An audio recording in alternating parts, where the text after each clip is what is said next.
दोस्तों, गीता के दूसरे अध्याय से हमें इमोशनल स्टेबिलिटी, आत्मा, मृत्यु, पुनर्जन्म, डिसीजन मेकिंग के बारे में सीखने को मिलता है।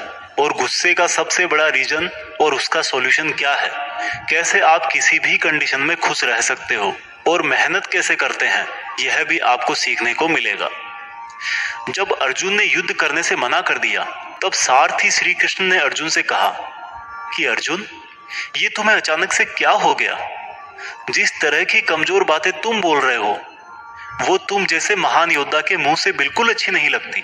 इसलिए अपने इस मन की कमजोरी को छोड़कर युद्ध के लिए वापस खड़े हो जा। अर्जुन बोले कि मैं किस तरह से अपने ही गुरुजी द्रोणाचार्य और दादाजी भीष्म पितामह को मारने के लिए अपना धनुष चला सकता हूँ, क्योंकि ये तो मेरे लिए हमेशा से ही भगवान की तरह रहे हैं। इस युद्ध को करने से अच्छा है कि मैं भिखारी बन जाऊं, क्योंकि अपनों को ही मारूंगा तो जीत में भी मेरी हार ही है। मैं सही और गलत को नहीं समझ पा रहा, इसलिए मेरा मार्गदर्शन करो कृष्ण। श्री कृष्ण मुस्कुराकर अर्जुन को देखने लगे। भले कोई इंसान उनसे कुछ मांगे और वो दे ही ना, ऐसा भी कभी हो सकता है क्या? यहीं से शुरू होता है भागवत गीता का वो ज्ञान जो आपको भी अर्जुन बनकर ध्यान से सुनना और समझना चाहिए। श्री कृष्ण बोले कि अर्जुन, ये तुझे अचानक से क्या हो गया? तुझ जैसे इंसान को किसी दूसरे की मृत्यु को लेकर नहीं डरना चाहिए। और वैसे भी तुझे क्या लग रहा है, ये लोग तेरे मारने से मर जाएंगे और तू ही इनको मारेगा? इन सब लोगों का और तुम्हारा भी पिछला जन्म भी था और अगला जन्म भी होगा। इसलिए जैसा तुम सोचकर दुखी हो रहे हो, वह ज्ञान तुम्हारा अधूरा है। और रही बात इनकी मृत्यु का तुझे पाप लगने की, तो ये समझ ले, इनको मारने वाला तू नहीं बल्कि मैं हूं। तू तो इनकी मौत का सिर्फ एक कारण है। और ये लोग मरने के बाद भी मेरे ही पास आएंगे, क्योंकि ये लोग शरीर नहीं है बल्कि आत्मा है। और आत्मा को किसी भी तरह से नष्ट नहीं किया जा सकता। आत्मा तो अगले जन्म के लिए इस शरीर को उसी तरह से छोड़ देती है जिस प्रकार से तुम अपने पुराने कपड़े बदलकर नए पहनते हो। हे अर्जुन, जन्म देने वाला और मारने वाला मैं ही हूं।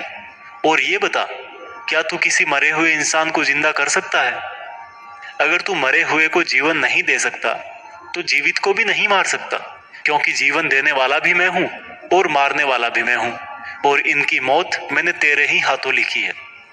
और अर्जुन, अगर तुझे ऐसा लगता है कि आत्मा भी मरती है, तो ये जान ले कि आत्मा जैसे जन्म लेकर मरती है, वैसे ही मरने के बाद प्रकृति का चक्कर पूरा करने के लिए उसको फिर से जन्म लेना पड़ेगा।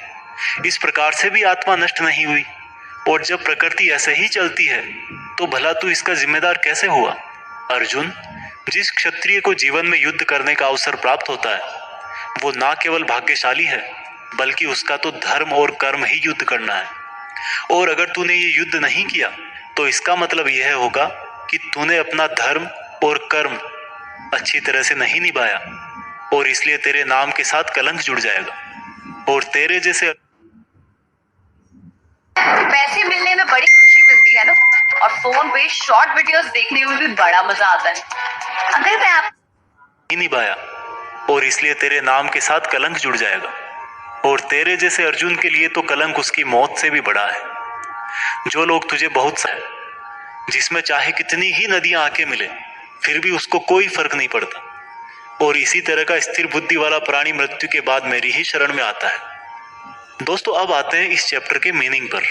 आप में से बहुत सारे लोग होंगे जो अपने प्रियजनों को खो देते हैं।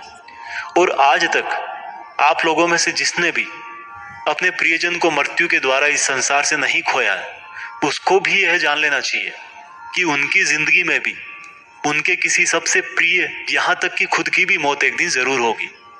लेकिन इससे उदास होने की कोई बात नहीं है, क्योंकि खुद भगवान ने ही कहा है कि हम अपने जन्म से पहले भी इस दुनिया में नहीं थे और मौत के बाद भी नहीं रहेंगे। लेकिन उस समय हम किसी न किसी रूप में इस ब्रह्मांड में जरूर रहेंगे। और इसलिए हमें मौत से नहीं डरना चाहिए, क्योंकि या तो हमारा पुनर्जन्म होगा या फिर हम परमात्मा में हमेशा के लिए मिल जाएंगे। और जब सब लोग आखिर में एक ही जगह मिल जाएंगे, तो फिर क्या भावुक होना। और यही प्रकृति का नियम भी है। और हम कोई शरीर नहीं है जो हमें डरने की जरूरत है। हम आत्मा है और उसी का अंश है जिसको हम भगवान कहते हैं। और अगर हमें बनाने वाला भगवान है, तो फिर हमें उससे ही मिलने का प्रयत्न करना चाहिए। ये दुनिया तो मात्र उस ईश्वर का एक मायाजाल है। अब दोस्तों, अर्जुन डिसीजन नहीं ले पा रहे थे। जब भी हम कोई डिसीजन लेते हैं तो एक तरफ हमारा अटैचमेंट होता है और दूसरी तरफ वो होता है जो हमें करना चाहिए, और इसी मोह के चक्कर में मर रहा है तू।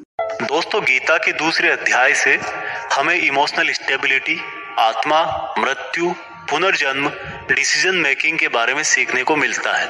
और गुस्से का सबसे बड़ा रीजन और उसका सॉल्यूशन क्या है, कैसे आप किसी भी कंडीशन में खुश रह सकते हो और मेहनत कैसे करते हैं, यह भी आपको सीखने को मिलेगा।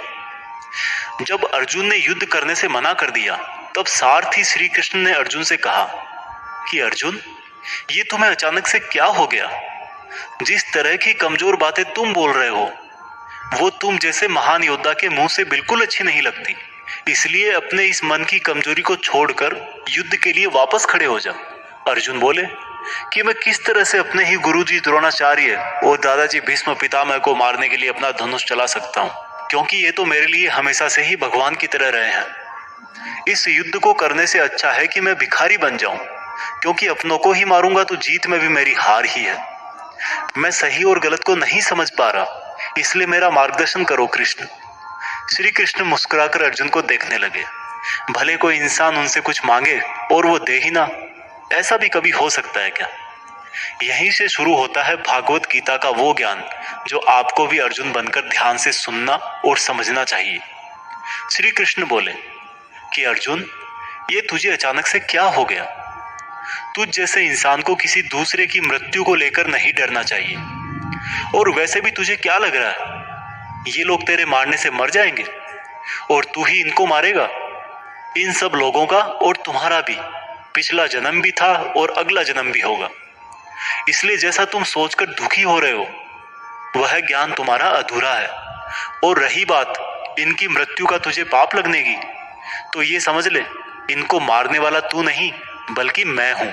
तू तो इनकी मौत का सिर्फ एक कारण है, और ये लोग मरने के बाद भी मेरे ही पास आएंगे, क्योंकि ये लोग शरीर नहीं है बल्कि आत्मा है।